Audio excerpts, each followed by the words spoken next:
En ce temps-là, Jésus disait à ses disciples, « Que votre cœur ne se trouble pas. Mettez votre foi en Dieu. Mettez aussi votre foi en moi. Il y a beaucoup de demeures dans la maison de mon Père. Sinon, vous aurais-je dit que je vais vous préparer une place?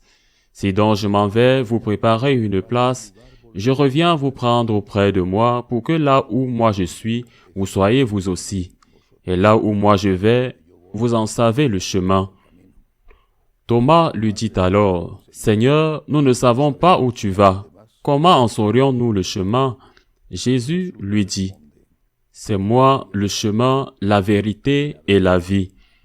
Personne ne vient au Père sinon par moi. » Acclamons la parole de Dieu.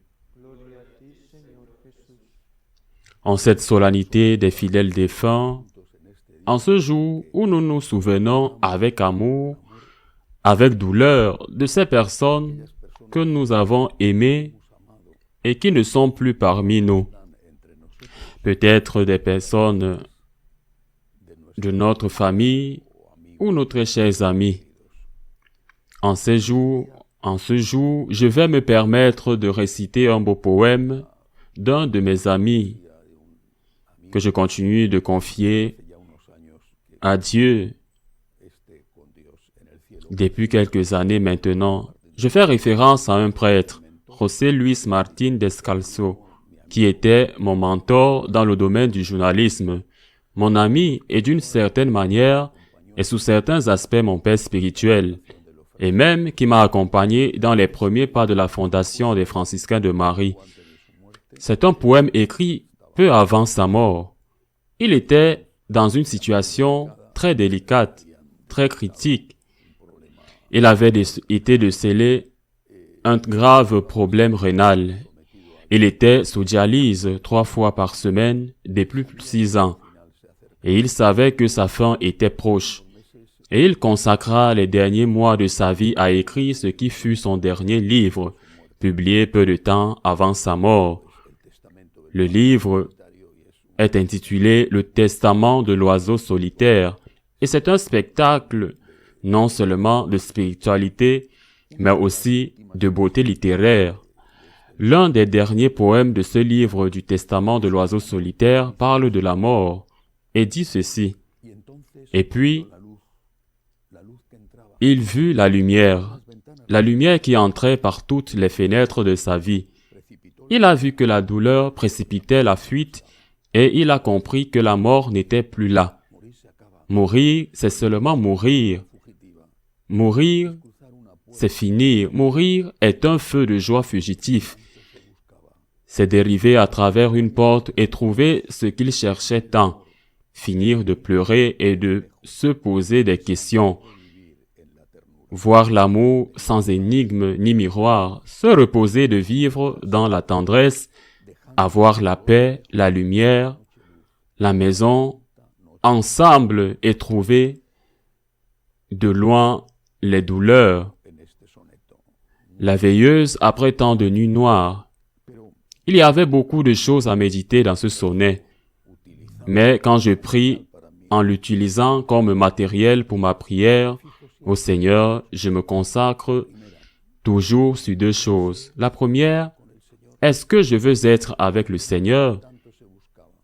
Désireux de ce qui était si recherché, écrivait Martín Descalzo, j'ai passé le dernier mois de sa vie à veiller.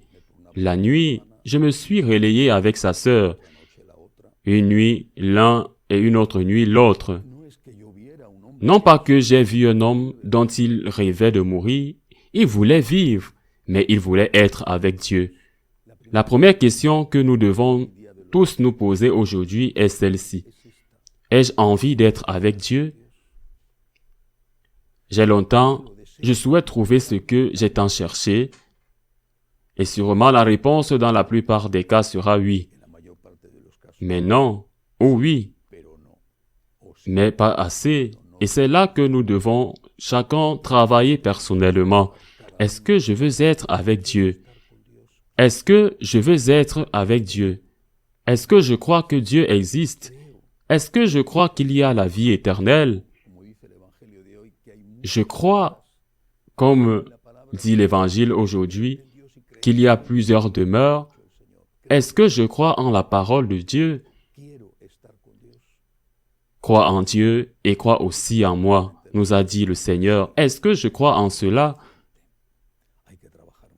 Est-ce que je veux être avec Dieu? Je le répète, sûrement la réponse sera comme ça, mais pas assez. Nous devons travailler plus avec elle jusqu'à ce que nous puissions dire comme Saint Paul, combien plus nous devons être capables de dire, pour moi, vivre c'est le Christ et mourir est un gain.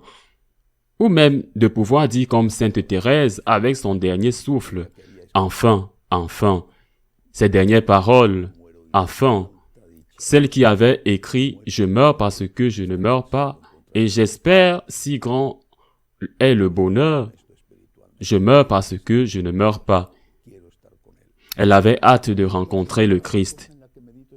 Travaillons en cela spirituellement. Je veux être avec Dieu. Je veux être avec lui.